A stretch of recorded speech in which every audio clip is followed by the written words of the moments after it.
ਮਲਕ ਬੱਬੂ ਸਾਹਿਬ ਨੇ ਲਾਹੌਰ ਤੋਂ ਮਲਕ ਸਾਹਿਬ ਅੱਜ ਤੀਜਾ ਦਿਨ ਮੱਝ ਕੋਈ ਨਹੀਂ ਲੱਭੀ। ਸੁਬਾਹ ਦਾ ਟਾਈਮ ਹੈ। ਆ ਮੀਣੀ ਝੋਟੀ ਤੁਹਾਡੇ ਸ਼ੌਕ ਲਈ ਇੱਕ ਲੱਭੀ ਹੈ ਤੇ ਸੌਦਾ ਵੀ ਇਹਦਾ ਅੱਲਾ ਦੇ ਫਜ਼ਲ ਨਾਲ ਹੋ ਗਿਆ। ਹਲੇ ਗੱਭਾ ਨੇ ਕੋ ਹਫਤਾ ਕੱਢ ਜੇ 10 ਦਿਨ ਕੱਢ ਜੇ ਤਿਆਰ ਹੈ ਫੁੱਲ। ਇਹਦਾ ਤੁਹਾਨੂੰ ਸ਼ੌਕ ਕਰਾਨੇ ਆ, ਤਸੱਲੀ ਨਾਲ ਵੇਖੋ ਕਿ ਸੁਬਾਹ ਚੀਜ਼ ਮਿਲੀ ਹੈ ਤੇ ਕੈਸੀ ਹੈ ਕਰਮਾਂ ਵਾਲੀ। ਮੀਨ ਵੇਖਣੇ ਨੇ, ਸੋਹਣ ਵੇਖਣਾ ਤਸੱਲੀ ਦੇ ਨਾਲ। ਇਹਦਾ ਜ਼ਰਾ ਸ਼ੌਕ ਕਰੋ ਕਿ ਮੱਝ ਹੈ ਕਿੱਡੀ ਕੁ ਵੱਡੀ ਅੱਲਾ ਨੇ ਬਣਾਈ ਹੈ। ਕੋਈ ਧੁੰਨੀ ਕੌਲੀ ਨਹੀਂ ਮੱਝ ਨੂੰ। ਇਧਰ ਨੂੰ ਤੋਰ ਕਾਲੂ ਪੁੱਤਰਾਂਗਾ ਨੂੰ ਤੋਰ ਕੇ। ਇਹ ਆਈ ਕਾਲੂ ਦੇ ਜੋੜ ਦੀ ਅਸਲ ਮੱਝ।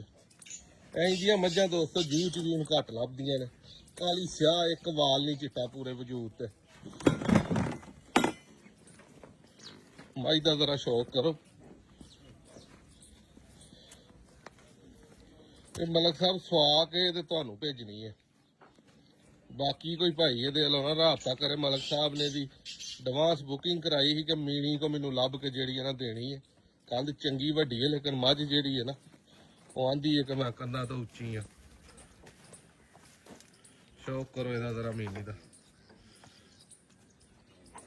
ਫੜ ਹੈਦਰ ਬਹੁਤ ਵੀਡੀਓ ਹਾਲ ਆ ਜਰਾ ਇਹਨੂੰ ਮੈਂ ਤਰਾਨਾ ਇਹਦੇ ਲਿਆ ਉਹ ਲਿਆ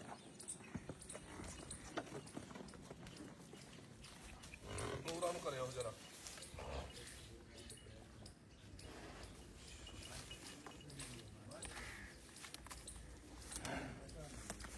ਨੀਨ ਵਹਾ ਇਹਦੇ ਜਰਾ ਅੱਗੋਂ ਦੋਵੇਂ।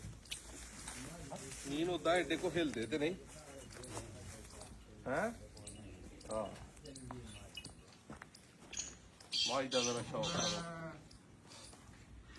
ਇਹ ਪਾਸ ਹਲੇ ਕਰਨ ਲੱਗੇ ਆ। ਸੌਦਾ ਇਹਦਾ ਉਦਾਂ ਹੋ ਗਿਆ।